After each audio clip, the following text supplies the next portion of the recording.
मशहूर होना पर मगरूर मत होना। मशहूर होना पर मगरूर मत होना। कितने ही बड़े बन जाओ, धर्म से दूर मत होना। कितने ही दूर चले जाओ, पर धर्म से दूर मत होना। कुछ लोग होते हैं कि मशहूर होते ही धर्म से दूर हो जाते हैं, गुरु से दूर हो जाते हैं, और कई बार तो जिनके कारण से मशहूर हुए उनसे ही दूर हो जाते हैं। क्योंकि वो मशहूर होने के साथ मगरूर हो जाते हैं। मगरूर होना मतलब अहंकार में चले जाना। बहुत लोग मिलेंगे ऐसे कि जिनने मगरूर होकर के अपनी सत्ता को गंवा दिया, अपने परिवार को गंवा दिया, अपने मित्रों को गंवा दिया, और बड़े सौभाग्य से मिला ऐसे अपने बीतरागी धर्म को भी गंवा दिया। वे समझते हैं कि धन से बड़ा कुछ नहीं होता है। वे समझते हैं कि पद से बड़ा कुछ नहीं होता है। उनका मानना है कि मेरी कोठी जितनी बड़ी है, इससे बड़े थोड़ी कोई भगवान होते हैं। जबकि सच्चाई ये है कि दौलत तो दो लत है, आती है तो सीना फूल जाता है, जाती है तो कुबड़ा निकल आता है। चाहे धन दौलत हो, चाहे रुपया पैसा हो, चाहे कोई भी उपलब्धि हो, बोले ना मशहूर होना पर मगरूर मत होना। और कितने भी दूर चले जाओ तो भी धर्म से दूर। आप अमेरिका चले गए, कोई बात नहीं, अमेरिका दूर हो सकता है, लेकिन वहाँ जाकर भी तो धर्म हो सकता है। ब्रिटेन चले गए, कनाडा चले गए, दुनिया के किसी कोने में किसी कारण से चले गए, बिजनेस पर्पज से चले गए, जॉब के कारण से चले गए, यहाँ नहीं जम रहा था वहाँ चले गए। मान लीजिए, पहली बात तो जननी जन्मभूमिश्च स्वर्गादपि गरीयसी। सबसे बड़ी चीज है कि हम अपनी माँ के पास रहें, अपनी मातृभूमि के पास रहें। और अगर आपको माँ और मातृभूमि का छोड़ने का भाव है तो फिर कुछ ऐसा करें जो पूरे समाज के लिए और देश के लिए लाभदायक हो। माँ और मातृभूमि को तभी छोड़िए जब आप बीतराग भाव में जा सकते हैं, मुनि बन सकते हैं, तपस्या कर सकते हैं, या आपकी इतने मजबूत हैं कि किसी दूसरे शहर में जाकर के आप कुछ और बड़ा कर सकते हैं, तो करें तो जरूर, लेकिन जननी जन्मभूमि को उसका उपकार जरूर करना चाहिए। हम जानते हैं कुछ लोगों को कि वे दिल्ली में आके बस गए हैं, बड़ा नाम कमा रहे हैं, बड़ा काम कर रहे हैं, लेकिन उन लोगों ने अपनी जन्मभूमि पर कुछ ना कुछ अच्छे काम किए। जिनालय का जीर्णोद्धार कराया है, संत भवन का नवनिर्माण कराया है, स्कूल के लिए दान दिया है। तो अगर आप कहीं बाहर भी चले जाएं तो भी अपनी जड़ों को नहीं भूलना चाहिए। कितने बड़े हो जाएं, जिन गुरु के कारण से हम शुरू हुए हैं उन्हें तो हमेशा याद रखना चाहिए। जिस बीतरागी धर्म की छत्र छाया में हम पले हैं, बड़े हुए हैं, उसके सिद्धांतों को, उसके रूल्स को, उसके नियम को हमें फॉलो करना चाहिए। और आप इस ढंग से फॉलो करिए कि आपको देख करके दूसरे भी उसकी महत्ता को समझें और अनुकरण करें। एक सभा में एक सज्जन कह रहे थे कि महाराज जी, दिल्ली में तो सिखों के यहाँ दिन में शादी होती है, जबकि बात ख्याल में हो तो एक समय ऐसा आया था कि जैनों में एक जोर चला, दिन में शादी जिन में भोज।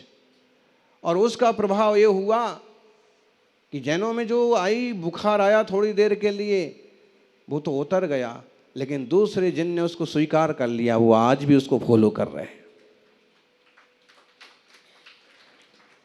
ये हमारे सिद्धांत, हमारे रूल्स का अनुकरण करती है दुनिया, हमें उस पर अटल रहना चाहिए, अमल करना चाहिए। गरीब और कमजोर लोग धर्म पालते हैं, ऐसी बात नहीं है। तीर्थंकर आदिश्वर स्वामी भरतेश्वर चक्रवर्ती, गोमटेश्वर बाहुबली, बताइए महान साधना करने वाले और विश्व में महानतम। तो जो महानतम लोग होते हैं वे जिन व्रतों को धारण करते हैं वो महाव्रत कहलाते हैं। महाव्रत अपने आप में महान है, माने तुच्छ लोग इनको स्वीकार नहीं कर पाते हैं, धारण नहीं कर पाते हैं, पालन नहीं कर पाते हैं। चमचा महल लाणी तदो महबया इत्ते ताइम, जो खुद अपने आप में महान है और महान लोगों ने धारण किए हैं। ये जिन शासन तीर्थंकरों का शासन है, पीला पंछा पहन करके साधु बन जाने वालों का शासन नहीं है कि कपड़ा बदला तो मूड मुड़ाने से यहाँ साधु नहीं बनते हैं। वीतराग भाव पूर्वक केस लॉन्च हो तो कहीं साधु बनते हैं, और नहीं तो देख लो, बोले मूड मुड़ाए 3 गुण, सिर की छूटी खाज, खाने को लड्डू मिले लोग कहें हैं। दुनिया में ऐसा बहुत चलता है, लेकिन बोले जैन मार्ग पर ये लागू नहीं होता। यहाँ की वीतरागता तो देखो। शुरू में गीत सुन रहे थे ना आप, किस किस ने सुना शुरू वाला गीत? कितना बढ़िया गीत है, पुराना लेकिन बड़ा सुंदर लगता है। मोक्ष के प्रेमी हमने, सब गाओ एक साथ। मोक्ष के प्रेमी हमने, मखपल पर सोने वाले, मोक्ष के प्रेमी हमने,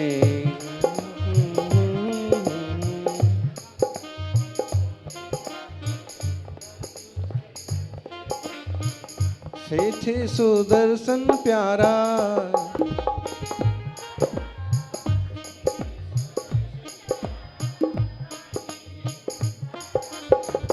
पूरा गीत का अनुवाद करते जाइए, आप पढ़िए, कभी गौर से गाएंगे, इसको सुनेंगे तो आपको दूसरी पूजा करने की भी जरूरत नहीं पड़ेगी। आप एक छोटे से गीत ले लीजिए, छोटी सी पंक्तियां ले लीजिए, उस पर विचार कीजिए, इसी पर विचार। सबसे पहली बात, मोक्ष के प्रेमी हमने कर्मों से लड़के थे। कर्मों से लड़ने वालों का रास्ता है, जात संप्रदाय बना करके दूसरे माथा फोड़ने वालों का रास्ता नहीं है। वहां तो अखाड़े लगते हैं और कुंभ के मेले में एक दूसरे के माथे तक फूट जाते हैं, लेकिन यहां माथा फोड़ने वालों का काम नहीं है, यहां तो कर्म तोड़ने वालों का काम है। मोक्ष के प्रेमी हमने कर्मों से लड़ते देखे। मुनिराज भी लड़ते हैं? बोले हाँ, हमने देखा था एक महाराज पिच्छी लेकर के कमरे में लड़ते देखे। तुम ही होगे वो। फिर कर्मों से लड़ते देखे कि कमरे में लड़ते देखे? यानी जो कमरे में लड़ता है वो स्वादु होता है, और जो कर्मों से लड़ता है वो साधु होता है।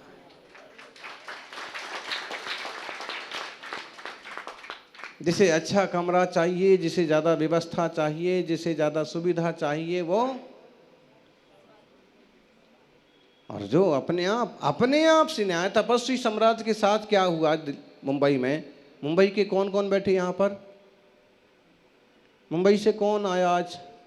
कोई नहीं। यार कोई तो हाथ उठाओ, नहीं तो लोग कहेंगे महाराज का एक भगत नहीं है जो मुंबई से आया हो। चौकी में है, चलो इतना तो बताया किसी ने। पूना से आए हैं, जो भी है, कहना ये चाह रहे हैं इनका कोई महत्व तो नहीं होता है। एक महाराज हमको कहने लगे, महाराज जी आप बाहर से श्रावकों को बुलवा लो, नहीं तो आपका अमुक अमुक प्रोग्राम जो है वो फेल ऑफ होगा, ऐसे ही रह जाएगा। हमने उनको कुछ नहीं कहा, लेकिन जब वो काम हुआ, जब वो कार्यक्रम हुआ, तो वो ही बोले आपने अच्छा किया, बाहर से श्रावकों को बुलवा लिया। फिर भी हमने कुछ नहीं कहा, क्योंकि ना तो हमने किसी के कहने पर किसी को बुलाया और ना कोई हमारी बुलाने से आया।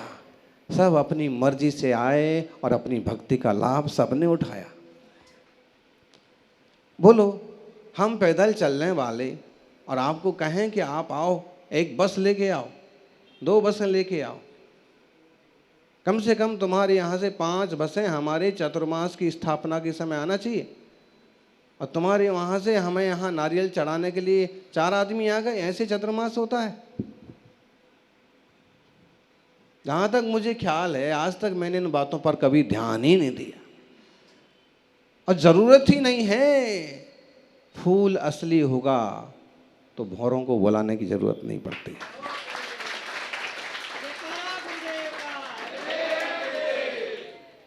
चार आएंगे कि 1000 आएंगे कि, लेकिन असली भौरे आएंगे। समझ में आ रहा ना? यूं तो टूटे फूटे पुराने बासे गंध देते कि फल के ऊपर भी आ जाती हैं, ढेरों मक्खियां आ जाती हैं, उससे मतलब नहीं है। ऐसे ही हम इस पर गौर करें, हमारे साधु जन इस पर गौर करते हैं कि हम अपनी साधना को निखारें, हम अपनी आत्मा को निखारें, हम अपनी शांति को बढ़ाएं। भागड़ से आए हैं श्रावक, किसने बुलाया? किसने बुलाया?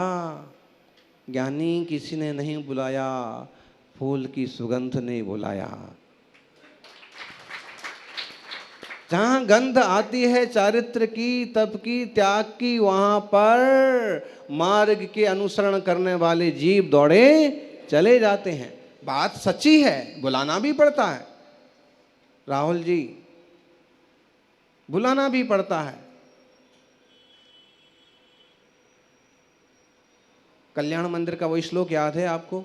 भो भो प्रमाद मबधूय भजध्वमेन मागत्य निर्भूति प्रत। आपको बोलना किसी को आता है? नहीं, किसी को नहीं आता। कितने प्यारे लोग हैं, इनको कुछ नहीं आता है। इनको क्या आता है? क्या आता है आप लोगों को ये बताओ। आप कुछ नहीं, कुछ तो आता होगा। महाराज हमको सबसे बड़ा काम आता है। ज्ञानी, बड़ा सुंदर श्लोक, हमको बहुत अच्छा लगा। ये कल्याण मंदिर का श्लोक है और इसमें आचार्य कुमुद चंद्र स्वामी एक आवाज लगवा रहे हैं देवताओं की तरफ से। देवता कह रहे हैं, भगवान का समौषण लगा हुआ है और देवता दुंदुभी बजाते हैं और देवता कहते हैं भो भो प्रमाद मम धूय भजध्वमेन। अरे संसारी जनों, प्रमाद को छोड़ करके आओ और इन तीर्थंकर भगवान का भजन करो। दुंदुभी नाद क्या हो रहा है? तो ऐसे देवता जो होते हैं, देवता बुद्धि वाले जो श्रावक होते हैं, निर्मल बुद्धि वाले जो श्रावक होते हैं, दीपक की तरह प्रकाश करने वाले श्रावक होते हैं, वो सबको आवाज लगाते हैं कि आओ आओ, यहाँ समोषण लगा है, इसका आनंद लो। तो बुलाने वाले बुलाते हैं, लेकिन भगवान तीर्थंकर स्वामी आवाज नहीं लगाते हैं कि आओ। हाँ, ये जरूर है कि देवता जरूर बुलाते हैं, खुद आ जाते हैं और औरों को भी। और फिर दिव्य ध्वनि खिरती है और दिव्य ध्वनि का आनंद आता है, तो सादा मिथ्या दृष्टि जीवों को भी सम्यक दर्शन हो जाता है। 4 गति में रुलने वाले स्वरूप को भूले हुए जीवों को भी सम्यक दर्शन हो जाता है। ज्ञानी, दुख किस चीज का है? खुद को भूलने का दुख है।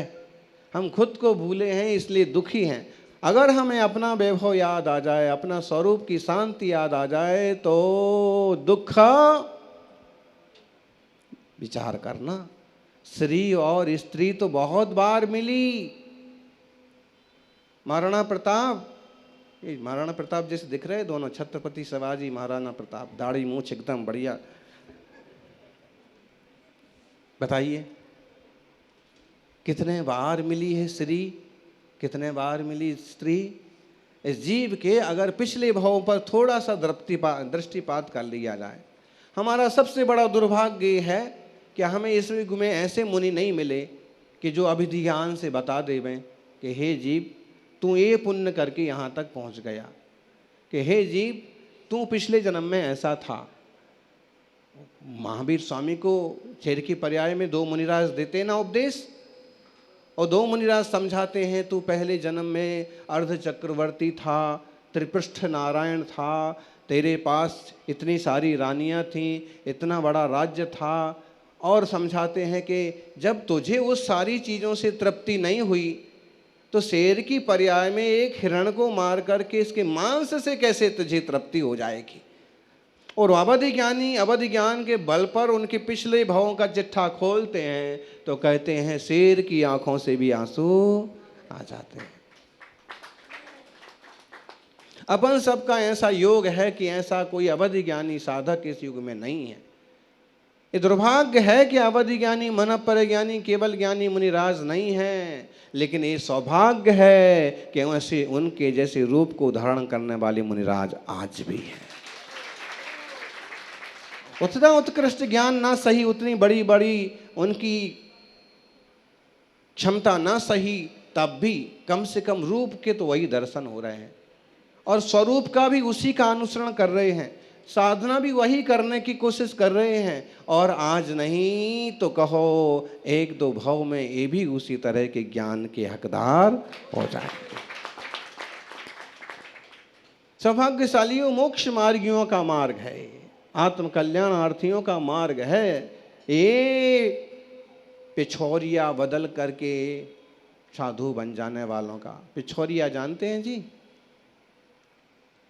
पिछोरिया नहीं जानते हैं? चादर, दुपट्टा, हैं बहुत सारे संप्रदाय हैं, वहाँ पर उनके पद बढ़ते हैं तो चादर उड़ाई जाती है, एक चादर और बढ़ जाएगी। जितने बड़े महाराज बनते जाएंगे उतनी चादरें उनकी बढ़ती जाएंगी। और यहाँ तो एक चादर और रहती है केवल छुल्लक के पास, और अब वो ये लग बनना चाहता है उसके बेचारे की वो चादर भी,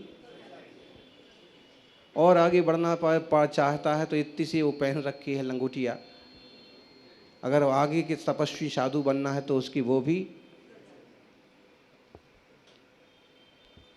इसका मतलब है कि दुनिया के रास्ते जोड़ने के रास्ते हैं, जिन शासन का रास्ता छोड़ने का रास्ता। सौभाग्यशालियों, कोई अवधि ज्ञानी तत्वज्ञानी साधक मिल जाएं तो कहेंगे कि श्री और स्त्री तो भव भव में बहुत बार मिल गई जीवों, देह भी बहुत बार मिल गई, लेकिन इस देह के भीतर बैठे हुए आत्मा का अनुभव करने वाला मार्ग हमें आज तक नहीं मिला।